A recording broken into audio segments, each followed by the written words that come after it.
Bro. Hey, CNFers, before we get started, I'm bringing back the quid pro quo written review for editing and coaching. So if you leave a written review for the podcast, my podcast, on Apple Podcasts, I will edit and coach up a piece of your work of up to 2,000 words. When your review publishes, send a screenshot of it to creativenonfictionpodcast@gmail.com and we'll start a dialogue. This is like $100 value. So if I were you, I'd totally do it. I'm Bilbo Baggins and, got the knock from Gandalf and we're going to head out.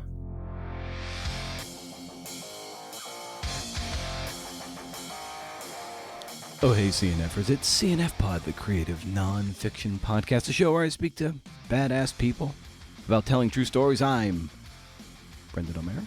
Hey. Damon Brown, my man, returns for episode 392. He's the author of 27 books. Hold on. 27 books, many independently published, a few traditional. And he's a business coach for non-traditional entrepreneurs, a fine writer, and a damn fine dude. It's always nice to talk creativity and what it means to be in this space with Damon. He and I have a nice rapport like that. We met at Hippo Camp in 2019, and we've been buddies ever since. On this pod, we talk about how he grew his YouTube show, Bring Your Worth TV, from 0 subscribers to 18,000. That's 18,000 with 1,000. Who are the authors that he turns to for inspiration? When did he make that pivot? Or how should I phrase this? At what point do you make that pivot when you're making the thing, be it a YouTube show or a podcast, for yourself, and then you have to start thinking about the audience and the beauty of obscurity? It is a great thing, believe it or not. You can find Damon at damonbrown.net and sign up for his weekly newsletter, which gives you some tasty little nuggets of stuff. Can't get enough newsletters. Well, I guess you can, because people are always unsubscribing from mine. His latest book is the Bring Your Worth Collection, which is the definitive media conglomerate of Build From Now, Bring Your Worth, and the Ultimate Bite-Sized Entrepreneur. An omnibus book of all those bestsellers of his. Hey, and you know the deal. Go to BrendanO'Mara.com for show notes and to sign up for the monthly Rage Against the Algorithm newsletter. Subscribe to the show or not. It's up to you. I do have a parting shot this week about platform nonsense and the excess worry about it and the cries of desperation that I see. Oh boy, do I see it. I see it out there in the thread community, and it hurts because what I do, I see myself. I see myself from several years ago. I see echoes of it now, but I'm better at bottling it up. So I have some things to say about that. But in the meantime, here's my chat with my pal, the brilliant Damon Brown. Riff.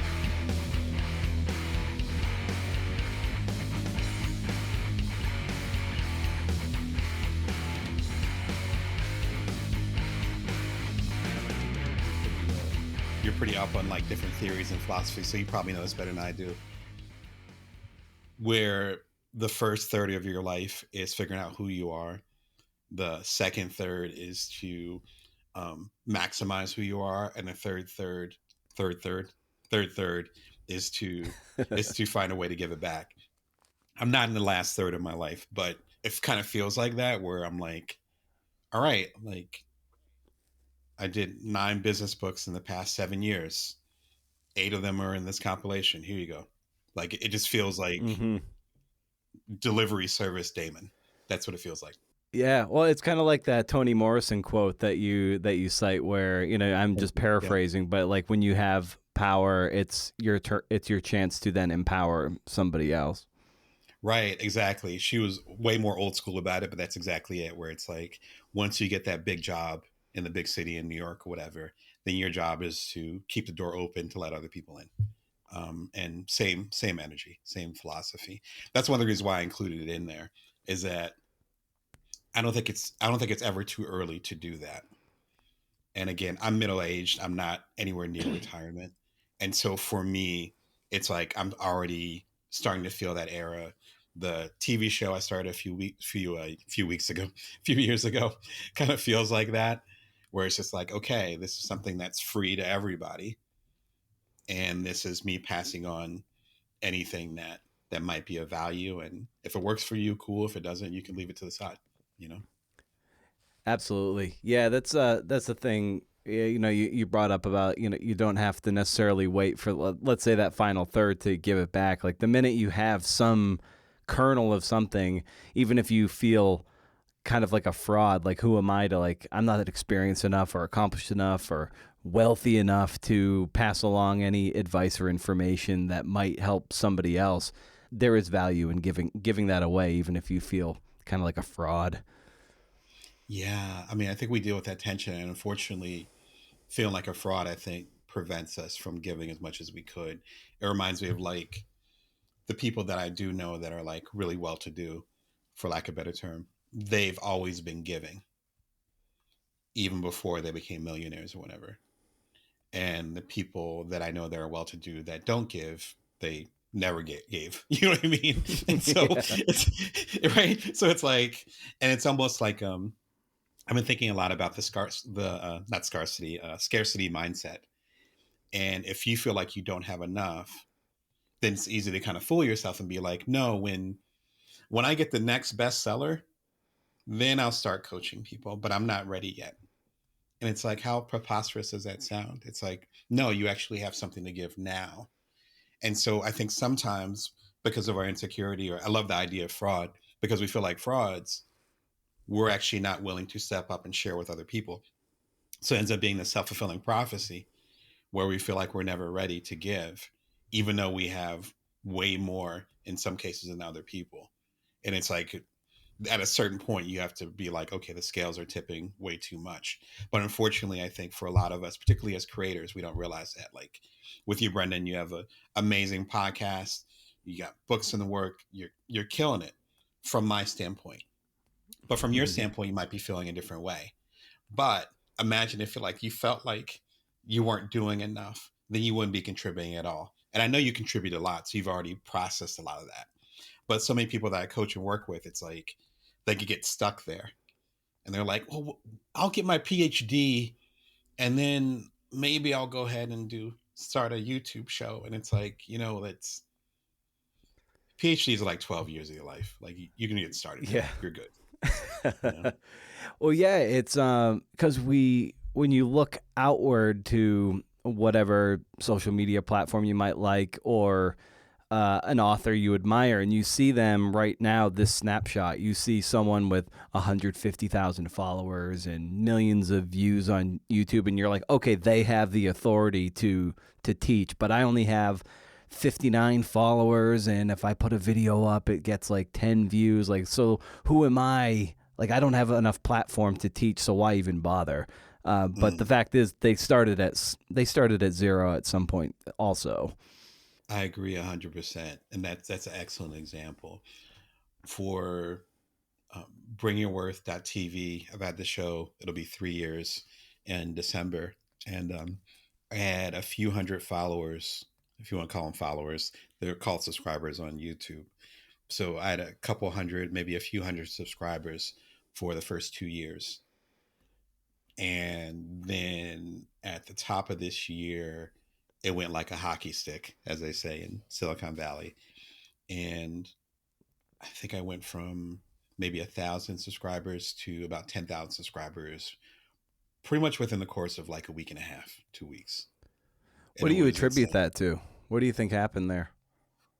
Um, as you can tell, I'm still processing what happened, which is, I'm always going to be honest with you.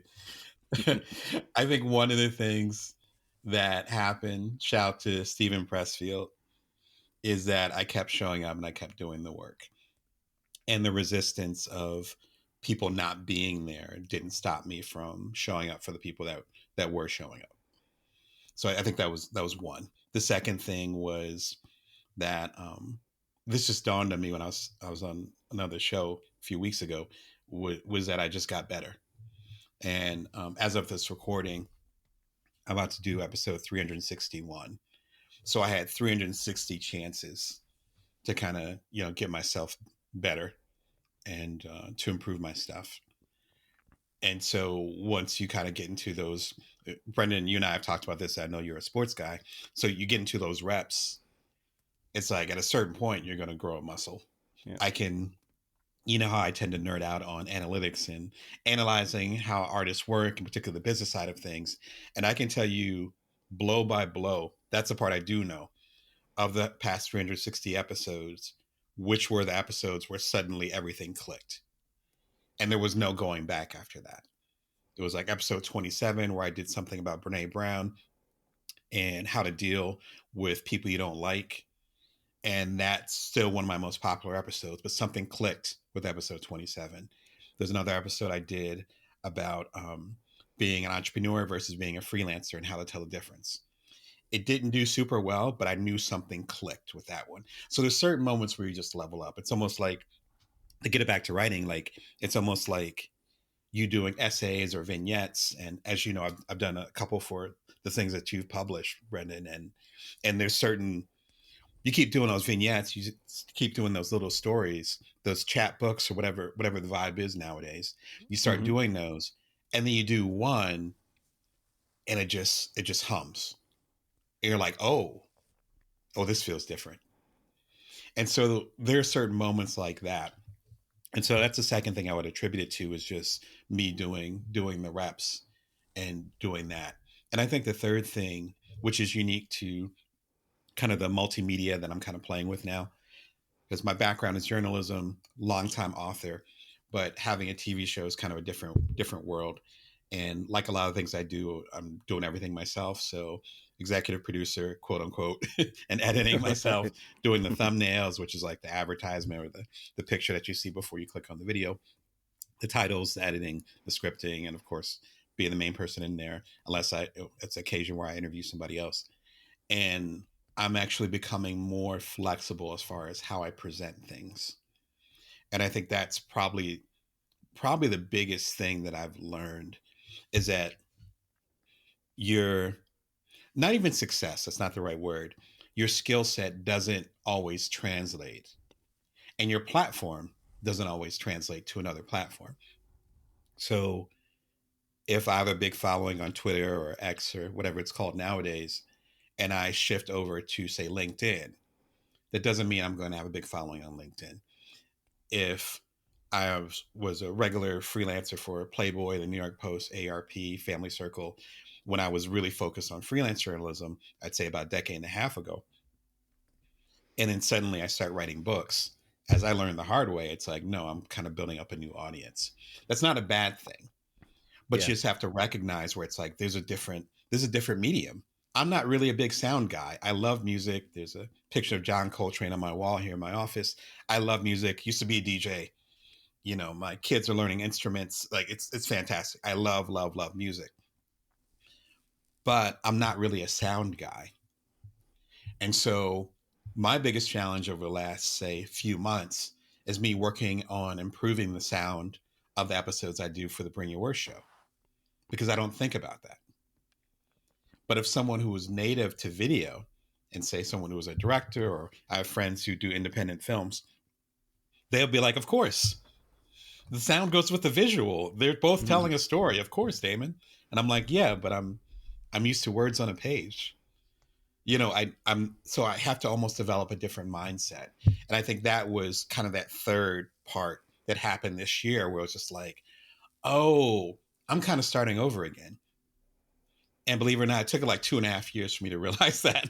And I'm like, oh. And as soon as I started to realize that, then suddenly, the audience, I think, started to come in. There's a lot more inside baseball to it, but that would be kind of the three top ones. Right. And for people, whether they're building a newsletter audience from scratch, or a YouTube show, or, a podcast too, whatever permission-based kind of asset there is, if someone's starting at zero with a newsletter, YouTube show, how would you, coach them to lean in and to grow the thing? I'd say number one, just start creating. as our buddy Seth Godin talks about and other folks talk about, it your first ones are just going to suck. So just Yeah. accept that. Yeah. At least for me. And Yeah. I have a solid ego, so I have to have that conversation with myself and be like, no, Damon, like you're not going to do this. Let's talk about Bring Your Worth TV. You're not going to do Bring Your Worth.tv, and the first episode is going to do 1 million views. My first episode, I think, did 5 views. And as I always say, one of them was my mother, which is often Hmm. true. And so, you know what I mean? Like, that includes my earlier books too. It's like my mom's got my back, you know? And so if you end up having that conversation with yourself, at least the way that I'm built, that helps, because part of that inertia is us trying to make it perfect so that it lands properly. Your shit is not going to land properly. It's just not, because you don't know what you don't know. And you understanding you don't know it is actually the next level. That's the best thing you can do for yourself. Is to be like, I don't know what I'm doing. I'm going to do my very best. I'm going to show up in a certain way. With, again, episode 27, I was talking about the lighting is rough. I don't think the camera was right. I think I stuttered over my words. I was probably speaking very similar to how I'm speaking now. We're kind of struggling for things. And it's one of my most popular videos to this day.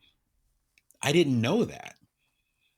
So if I didn't show up until I had like, I have like better studio lighting, and, I have a 4K, I do 4K on my phone now. So it's like the videos are nice and crisp now, and I'm editing beyond, the stage of a third grader. It's Hmm. like things are clean now, but one of my most popular videos is really rough. So imagine if I put myself to the side and said, no, no, no, you have to wait till you get the 4K camera. You get the nice mic. You actually Yeah. comb your hair or brush your hair, because I don't have much hair. So you brush your hair before you get on camera, like all those different things. Then I still wouldn't have a show. And so number one is to just start and assume that your first ones are going to suck. And number two, the power is in the reps. So you can just keep doing it. And I scaled back to 2 times a week, Wednesdays and Sundays at 1:11 p.m. Pacific Standard Time. But when I first started, I was doing it 3 times a week, Mondays, Wednesdays, and Fridays. And I was sucking 3 times a week. And it was Hmm. great. And then again, episode 27, I keep giving the number because that's not that far in. And so my Right. videos were still sucking, but something resonated with the audience I was trying to connect with. And it happened relatively early. And then things flattened out. And then it was probably episode 150, another one took off. And then it started to compile after that. So I'd say number one, just to start and assume it's not going to be perfect. Make peace with that. I'd say number two is just to get into the reps. And I'd say number three, create some type of schedule, but make the schedule realistic for your actual life. So me doing it 3 times a week, I think I did it 3 times a week for about a year. And I was like, you know what? I could keep going, but I'm going to burn out, Yeah. because I'm looking at me having this show when my kids are in college. That's 10 years from now. And so it's like, I tell this to my coaching clients all the time. I even tell myself this all the time. Whatever you're doing right now, could you sustain it for the next year? And if you can't sustain it for the next year, then you're probably going to burn out on it. And you probably should change your habit. That structure keeps me sane. Me having that routine of every Wednesday, every Sunday. Wednesdays, I do a live show, which also helps me sharpen up my keynoting, because I'm a keynote speaker. So even though I'm not on the road, I'm able to be live and connect with people. And of course, the audience comes in and asking questions. And, that's kind of my jam. And then on Sunday, it's a edited, recorded show, which you would typically see on like a YouTube type of program. And me knowing that, it's paced enough so that I don't burn out, but it also gives me enough structure so I'm not dealing with, again, the Stephen Pressfield idea of the resistance. Because it's like, oh no, like we're recording this on a Tuesday. I know early tomorrow afternoon I'm going to be on the air. Yeah. So I better make sure that I'm sharp. I better make sure that my topics are aligned. I better make sure that my tech is on point. And now I have 18,000 subscribers. So whether it's a couple that show up, which I still have episodes where 2, 3 people will show up and that's it. And then I'll have episodes where it's like hundreds of people in the room. I don't know what's going to happen. And so it sharpens me. So it puts that boundary on me to say, like, you're going to be producing something on Wednesday and you're going to have an episode on Sunday. And that rigor allows me to be not even productive, but it has a level of accountability. And there's a lot of people that I work with, a lot of people, more importantly, a lot of people that I know that put out that ambitious schedule. And they're like, you know what, I'm going to do a newsletter every day. I've had those conversations and I'm like, I do one once a week. It's at joindamon.me. You guys can join for free. I do one once a week and it's hard. Yeah. You do one once a day? Homie, really? But if you're going to be in the arena, like, you need to make sure that you're at full strength.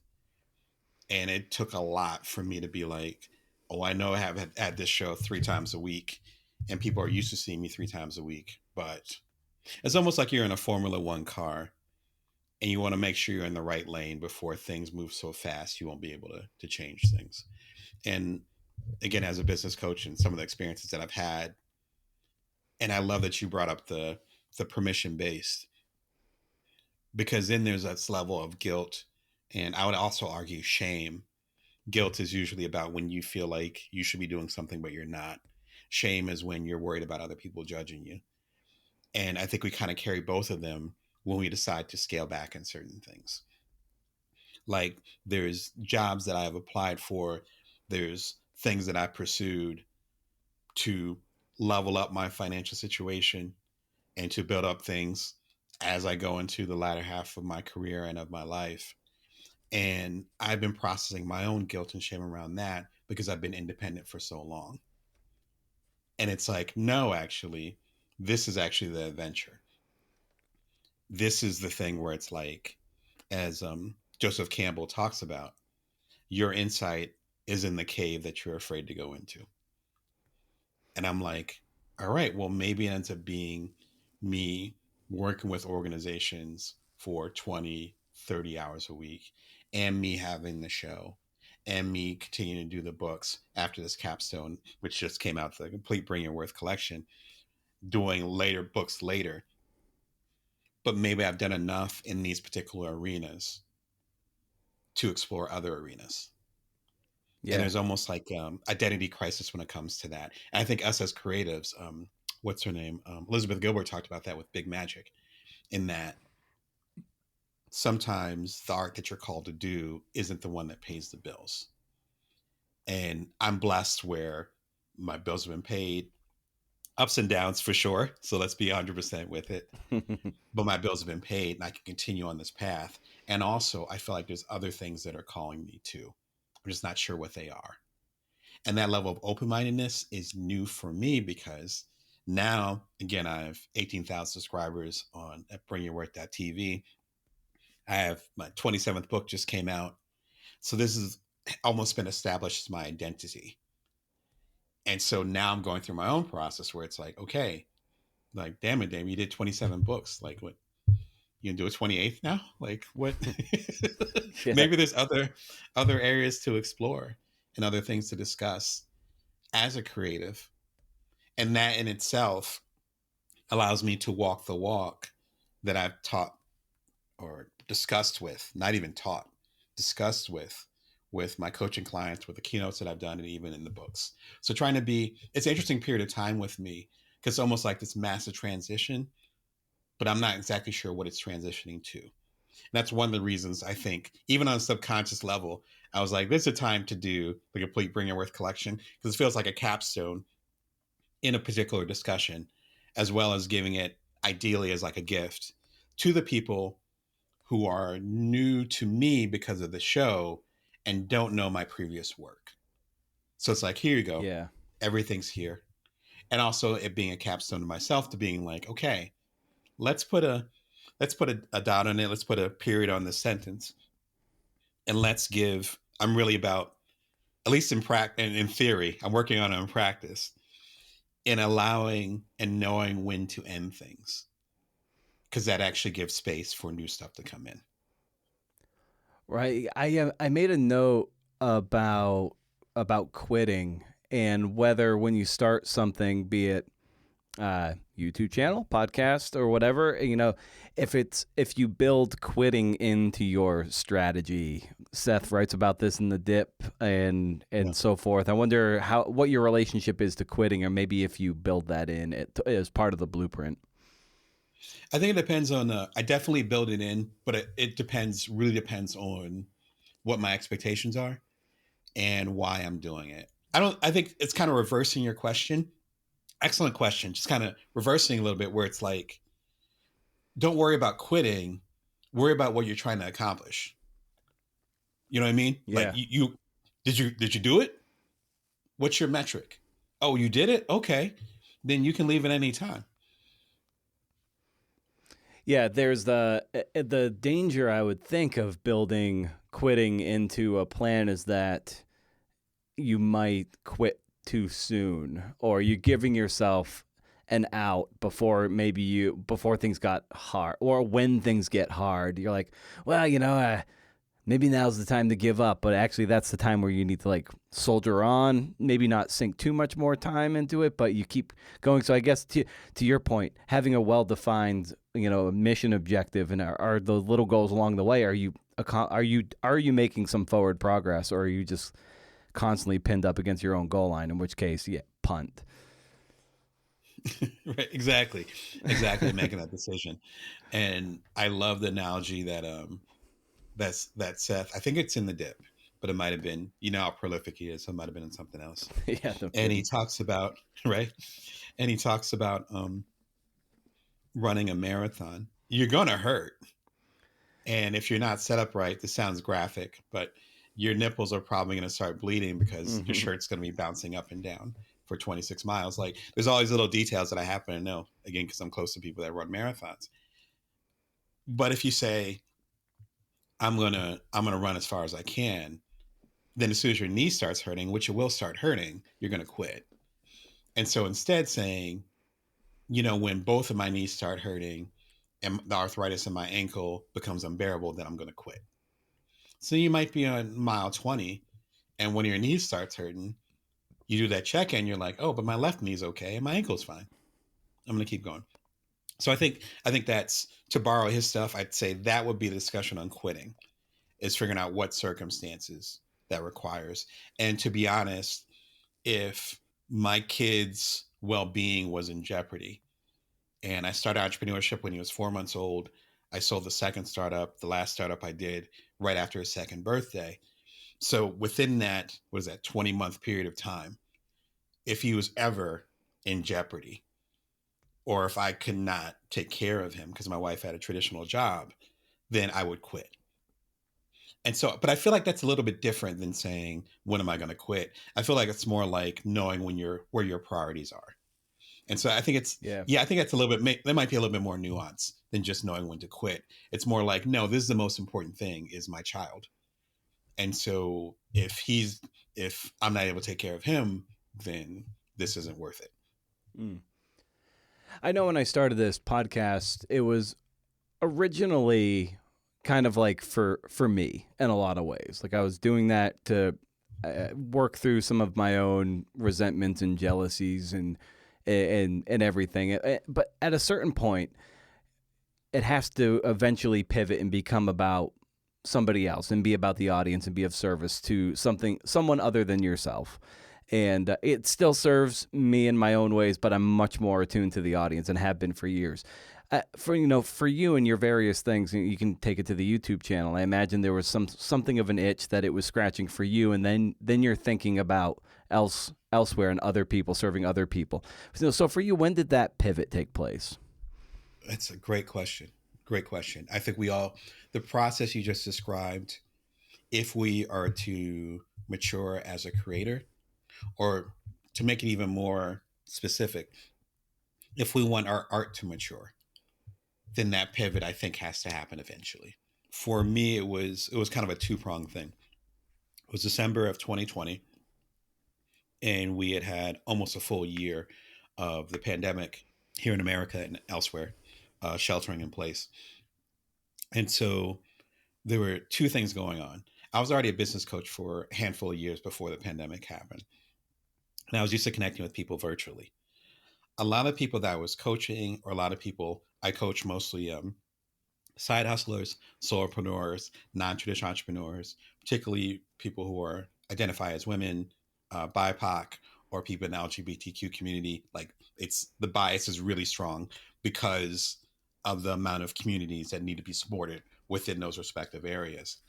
And unfortunately, with particularly, I guess you call them marginalized communities, a lot of them were not able to frankly afford the coaching I was doing, or were even able to get access to me because frankly they literally weren't able to do it. They're like, I'm trying to survive. I Yeah. don't have to I don't I don't have time for 3 45-minute sessions with you, Damon. No, I don't. Lovingly, but they're like, I don't have time for this shit. I got to feed my kids, or I got to feed myself. I got to figure out, how I'm gonna get around, and I'm autoimmune compromised. So it's like, how am I gonna do? Like, it was, if you remember 2020, it was just a mess. All right, I want to find some way to support folks, and the platforms are free to the viewer. You pay with advertising or with your attention span, but it's free. You don't need to put out your PayPal account or your bank account. So that was one dimension of it. The other dimension, other side of the coin, which you were kind of hinting at with your own journey, was that actually I needed to do this because me doing keynotes, me going to the TED conference and the American Society of Journalists and Authors conference and all those spigots got turned off. And I realized how much I missed connecting with people, whether live or through a recorded show. And I'm like, I miss just the back and forth. And Brennan, you and I have met at conferences before, and there's nothing that replicates that. But we don't have any of that outside.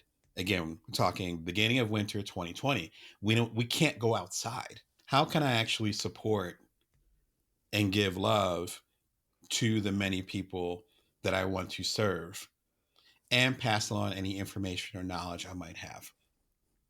And doing the show seemed to make the most sense to accomplish both those things: to serve the people that I wanted to serve, who were just trying to survive and did not have the time or the resources to coach with me, and also for me to find a way to connect with people, because frankly, when you're you're you're stuck in a house with your partner and two little kids, and you're not able to connect with adults and other folks in the same way that you used to doing, as well as the back and forth and the rigor that comes from having those conversations, it can be a pretty lonely place. So those are kind of the main two reasons why I started the show. And how important was it for you to make it, a TV show, to put it in video versus, podcast or just audio? Good question. Really good question. I think for me, I wanted to, if I remember correctly, and I have it written down somewhere, I always write things down on index cards. I think the vision was, how can I bring out the energy of a keynote and have people connect with it for free? Setting the table for whatever conversations there might be. And for the episodes that have become, I won't say the most popular, but the most viewed, you see the conversation evolving in the comments, and some heated arguments, some intense discussions, some healing. Um, some of my episodes talk about death. Some people have talked about losing people, like just really heavy conversations. To kind of follow the thread, I talked about this on a previous episode that you had me on, where my main job with Cuddler was not only getting the name out as far as branding and stuff like that, but also to handle all the customer requests. And Mm. again, we had 250,000 users, so it was hundreds of requests every day. And one was, sound like an older gentleman. I can't remember what age he was. I want to say like 80. And he was thanking us for creating this app that allowed you to connect with people for hugs, because his wife had passed away and he hadn't had physical touch since she passed away. Mm. And our app enabled him to do that. And again, this is 10 years ago. I think about that all the time. And I feel like it's a similar energy now that I'm talking to you, where I'm like, oh yeah, let's create a space where I'm really comfortable talking about uncomfortable things. And I realize that's one of my strengths. It's like, it's uncomfortable. Okay, let's talk about it. I realize as I get older, I'm realizing not everybody wants to do that, which has made my life really interesting. I'm like, oh, you don't want to talk about that, do you? Okay. But if I'm willing to talk about it, and I'm excited to talk about it and to look at those darker places, those darker corners, and I think I'm friendly enough to welcome other people in, then other people start to let their guard down a little bit and talk about those things that they're not comfortable with. And so ideally, through the book, I guess in some ways through Cuddler back in the day, but definitely through the TV show. And so I was like, okay, this is messy shit.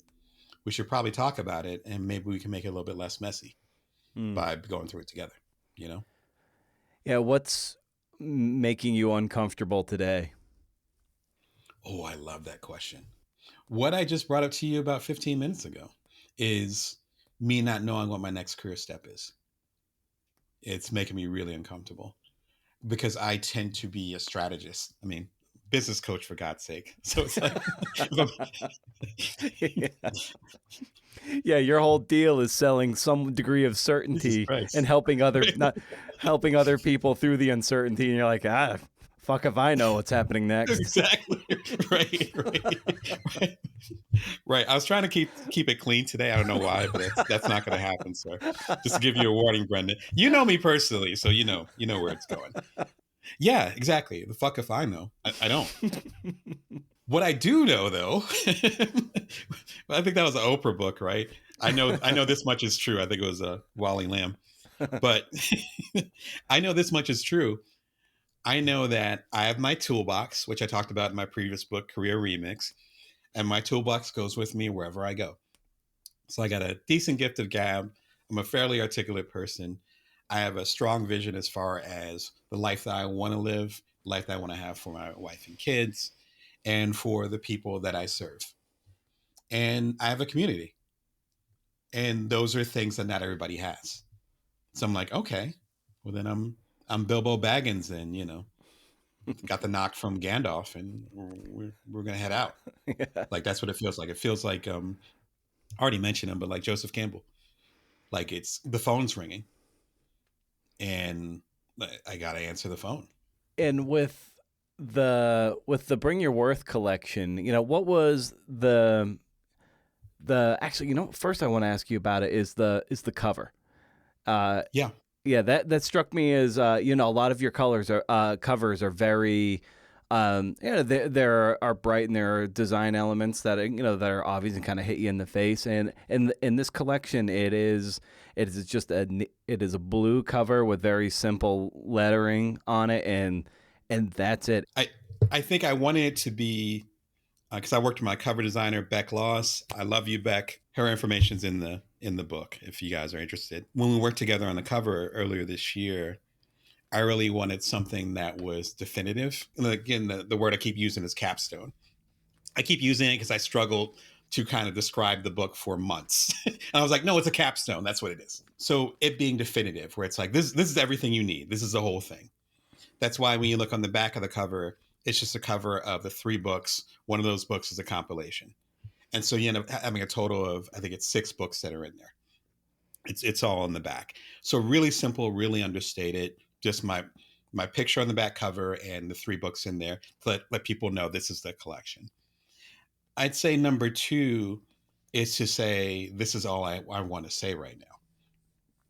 So it goes back to the definitive thing as far as saying, I really wanted the energy and the feel of Roger's, I think that's how you pronounce it, Roger's Thesaurus or Merriam-Webster, the ones, and I think you and I are around the same age. So you remember like right, you seem like you're a dictionary guy like I was. So your parents or whatever would have the big ass dictionary on the side, and you flip through, and it's like, and again, this being like a reference, I recently, excuse me, I recently did the audiobook for the complete Bringingworth collection. I didn't redo it, which I was tempted to do.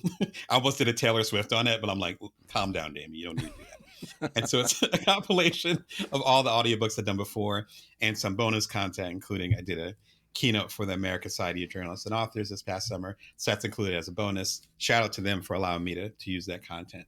But that's included on there as well. And I was going through the audiobook, and what's beautiful, I don't know if you do this a lot, Brendan, but reading your stuff and listening to your stuff. And the original Bites as Entrepreneur came out in 2016. My youngest kid, there's a picture of him biting. He was teething, so he's biting the corner of the original Bites as Entrepreneur. He's like 4 or 5 months old, crawling on the floor. He's 7.5 now. Mm-hmm. And so just this growing boy, and I'm like, oh my God, like this is, you were teething on the original book. This is how long this shit has been. And so when I was listening to the audiobook and, you know, remastering and stuff like that, because I'm better with the audio, and I was saying that I wanted it to be something that's on someone's shelf and they're going through the chaos of their life, building their businesses, whatever they're dealing with, and they just pull it out, go to a random chapter and read it. This is like the whole thing. I think there's a total of about 120 chapters in this book, and all of them have a different type of energy. And I want it to be like the definitive guide. And I think Toni Morrison might have said this as well. Is either her or Maya Angelou that said, your job is to write the book that you wished you had. And I'm like, okay, this is the definitive one. As far as I can tell, you know, this is the swan song for this part of the discussion. I think you write early in the book too, in an introduction, that there are certain self-help books, for lack of a better term, that you can kind of like pull down from the shelf and, you know, you could flip to, be it War of Art or probably any of, you know, certain books from Seth Godin. So who are some of those authors, you know, that are on your shelf, and, you know, you can pull those books down if you need that jolt that you're similarly giving people with this? No, thank you. And even just being in that esteemed company, I appreciate it. One of them is Ryan Holiday and his co-author, Stefan Hanselman, for a lot of his books. My favorite is The Daily Stoic, and fantastic book, 366 chapters, all based around the calendar year. But I just flipped through it and I love it. It's fantastic. Each chapter is like 2 pages. Another one is Pema Chodron, a Buddhist monk who I think was raised not too far from here in Arizona or New Mexico, and then went through some stuff in her life and that moving to, I want to say, Tibet, and shaving her head and becoming one of the preeminent Buddhist teachers, at least in a mainstream sense.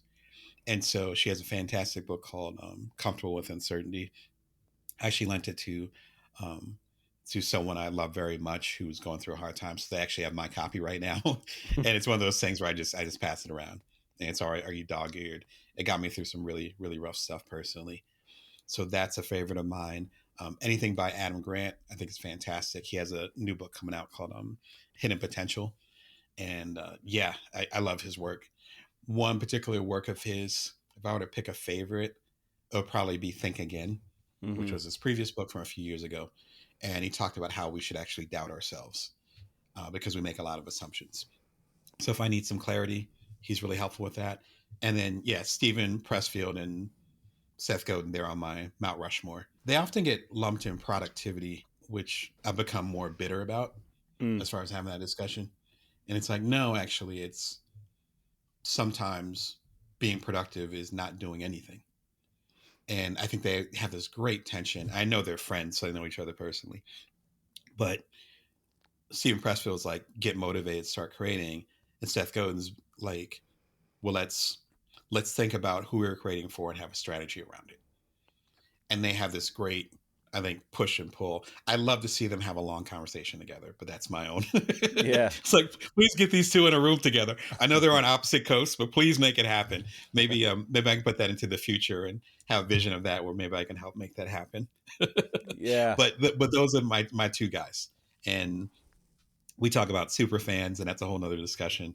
But I'm a super fan of both of them. If they're the latest book, the Song of Significance by Seth Godin, I somehow got 3 copies, and I don't know how it happened. I know a relative sent me one at least, and I might have bought 2 copies by mistake. Like I just go nuts for them. I'm just like, there's probably a copy in every room of my house. So those are my guys and gals. Yeah. Oh, that's great. Yeah, and it's funny when you're kind of chafing against productivity.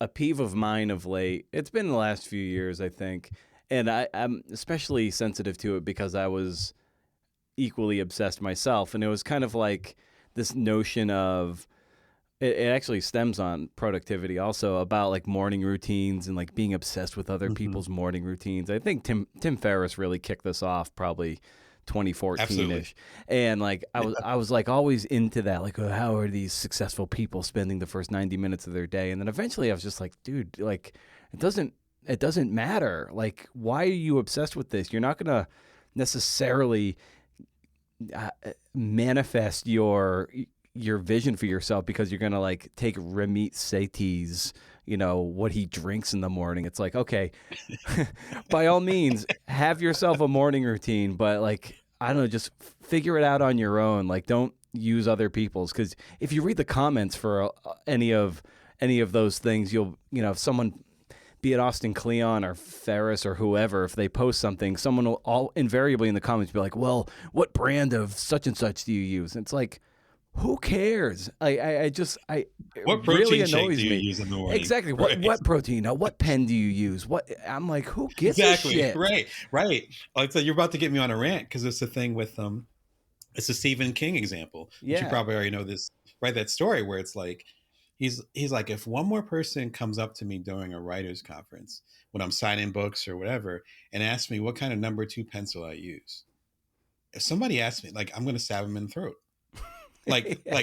I'm paraphrasing Stephen King. Sorry, Stephen, but I'm paraphrasing him. But it's the same energy where it's just like it doesn't matter. But you don't need that fancy stuff. You just need to start. Again, back to Stephen Pressfield. Like, you just need to start. And I love that you brought this up where we're so obsessed with the productivity and doing it, quote unquote, the right way that we don't do anything at all. And then we're wondering why we haven't accomplished anything. Real productivity is starting where you are. That's real productivity. It's not any fancy trick. It's no Jedi mind games or anything. It's just you starting. And so I think about that a lot where when you're approaching a new thing, that's probably one of the reasons why I did the Bring Your Worth TV show and have done new things in several years, is that when you approach something new as a creator, we so want to get it out, get feedback, hit it big. But the part we forget is that before we're known, quote unquote, before something gets released, we have this, if we take it, it's not guaranteed, but if we take it, we have this intellectual and artistic rigor and space, freedom that we're never going to have again. Now that I have 18,000 subscribers, then I'm never going to have the freedom again that I had in the previous 2.5 years. And so, you know what I mean? So enjoying that toil. And I mean, when you're broke or when you're not getting recognized, yes, it can suck. I've been there multiple times. You got my sympathy. And at the same time, you have this rare space to create. So if you're in that situation, and we've been in those situations before multiple times, both you and I, if you're in those situations, it's just like you have to remember that you might be, quote unquote, being a starving artist right now, but you also have this artistic freedom that once you, quote unquote, hit it big or get recognition, then suddenly the obligation changes. And then suddenly you're like, oh, okay, I have to create now. And that second guessing and, like you said, that fraud energy, it's not going to get smaller when you, quote unquote, hit it big. It's going to get bigger. And Yeah. so it's kind of that time Yeah. to work on your craft and work on your shit now. I feel fortunate and excited for people who are just getting started or who haven't, quote unquote, hit it big yet. Because that means you still have time and you're in that liminal space that will absolutely end. Oh, for sure. And then the using that obscurity to your advantage is great because at this point, if let's say this podcast goes and it's in that sphere of long form and every episode would get hundreds of thousands of downloads, I could handle it now. Like I wouldn't be I wouldn't be scared of that or blocked by that. I'd be like, oh, cool. I've been doing this for 10 years. I kind of know what I'm doing. People who come to the show, they know what they're in for. I imagine with you, when you went from 1,000 subscribed to 18,000, you're like, wow, that's a bump. But I've been doing this for 2.5 years. I kind of know what this is. I feel good about this. And if it goes to 1 million from there, you're like, I'm good. Like I use my obscurity. I build my skill set. That number can go as high as it wants, and I'm good. I'm showing up, and I've got my skills, and I'm just gonna, I'm unfazed by it. Yeah, and that takes time. A lot of time. That's that. Right, right. Exactly. Particularly in your case, like you've been doing it for a decade. Like that. You have your reps, you have your routine, and so it doesn't change you. And a lot of the people that I coach, I'm helping them get to that point where it's like we want the fame, or at least the recognition. I think, what's the term, locally famous? I forget the term, but basically, being well known within the writer community, me being well known within the side hustle community, like whatever the case may be. Like we want that now. In a lot of cases, that's why we do things. But if you can change that motivation a little bit and be like, I'm going to work on the craft of whatever I'm doing, or in our case, work on our craft and then work on the craft that talks about the craft since we do media. So it's like, I'm an entrepreneur and doing all these other things. And I'm also talking about entrepreneurship in a medium, working on those two crafts at the same time in our cases, and just doing that. And that requires patience. That requires knowing why you're doing it. And that's why I love the conversations in your newsletter recently. It requires not getting the permission or even necessarily the acceptance of other people, because you have to listen to either the right people, or you have to listen to that voice that's telling you to keep going in this direction. Those are the only two things you should be listening to: the right people, or the voice inside that's telling you to go in this direction, your instinct. Other than that, the rest of the shit doesn't matter. And it's getting a lot harder for us to stay in tune with that inner voice, or to weed out and focus on the people that really matter, as far as the people that we want to serve. It's getting harder to do that. And so that's why I think the work that you do and the work that I do is becoming a lot more important, because we need people we need people to teach others to weed through what matters and what doesn't really matter. And if you're going to show up consistently, my God, for a decade, like you have to know why you're doing it. Oh, for sure. Well, Damon, I want to be mindful of your time and everything, and it's so great to have these conversations and to bring light to the Bring Your Worth capstone collection. It's so good. It's going to be one of those books that I pull down from time to time when I need that little jolt. So I just want to, as always, thank you for the work, and then for coming on the show and having such a vibrant conversation about what it means to be a creator in this space. That means a lot, Brendan. Thank you. I love your work, and I'm always honored to come on. Yeah.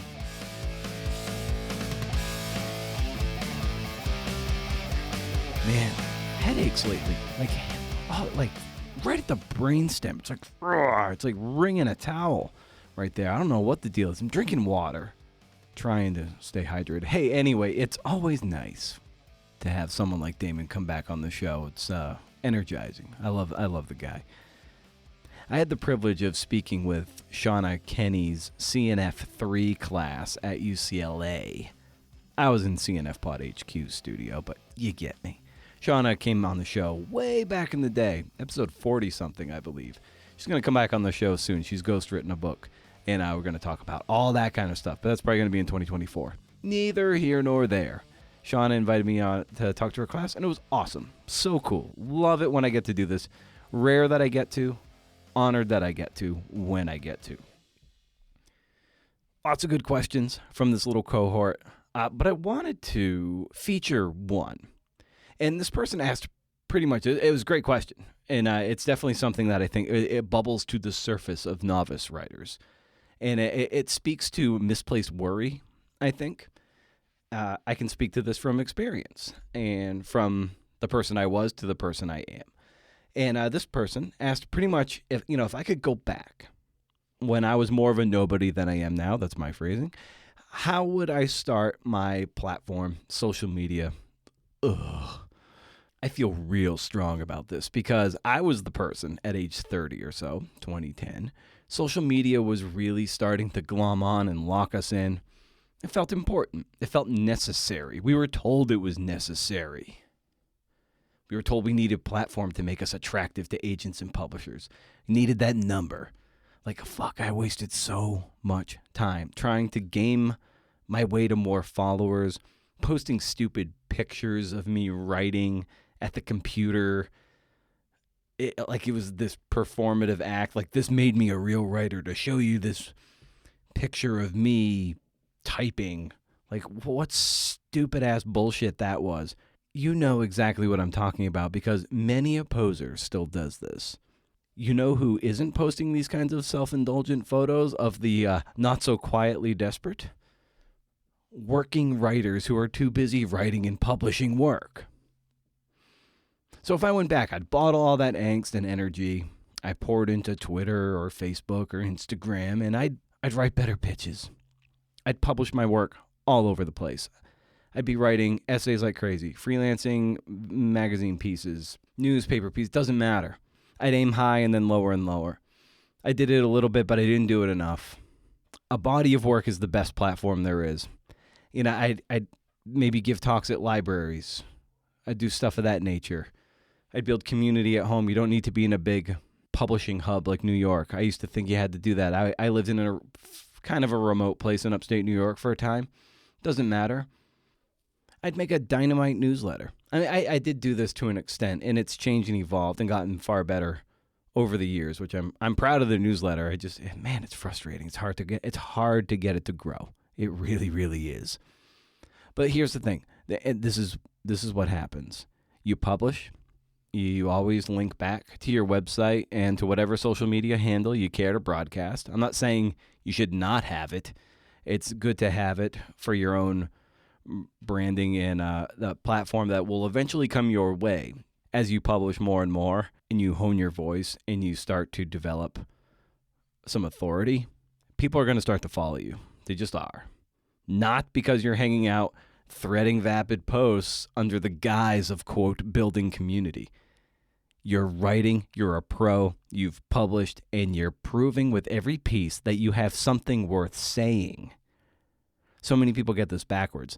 They work on their platform and don't have a body of work or the skill to write stuff worth sharing and, more importantly, worth spreading. So Gabrielle Zevin, author of Tomorrow and Tomorrow and Tomorrow, has 22,000 followers on Instagram. She hasn't posted in 17 weeks. There's a cool story about her in the New York Times about her disdain of social media and how she just doesn't engage with it unless she has a book out. And when her latest novel came out, that's what happened. And then she kind of she resurfaces when that happens. You know, wow, she's not polishing her Instagram feed or branding it. Like I saw this one poor soul on Threads. She is just like, I don't know. I've been working on how my Instagram feed looks, and I'm like, whoa, boy, we are getting this backwards, man. You know, Gabrielle Zevin, she's writing fucking books. That's how she has a platform on social media and elsewhere. And isn't that why you picked up the pen in the first place? To write? Certainly not to tweet or thread or whatever. Keep publishing. Turn pro. Stop wasting your fucking time worrying about all this bullshit, because if you build a big platform or a big following on Threads and you're a shitty writer, all you're doing is calling attention to all the wrong things. I can say this because that's exactly what I was in my early to mid 30s. I would say even into my late 30s. I'm saying this as much as to that person as I am to the woman on Threads desperately seeking validation and reassurance in all the wrong places. So this was a great question from a novice writer in Shauna's class, and I hope the big takeaway is find places to publish your work. Don't be ashamed of where they are published. Just get your name out there, build that body of work, and the platform and the following really takes care of itself after that, with you not having to lift a fucking finger. So stay wild, CNFers. And if you can't do, interview. See ya.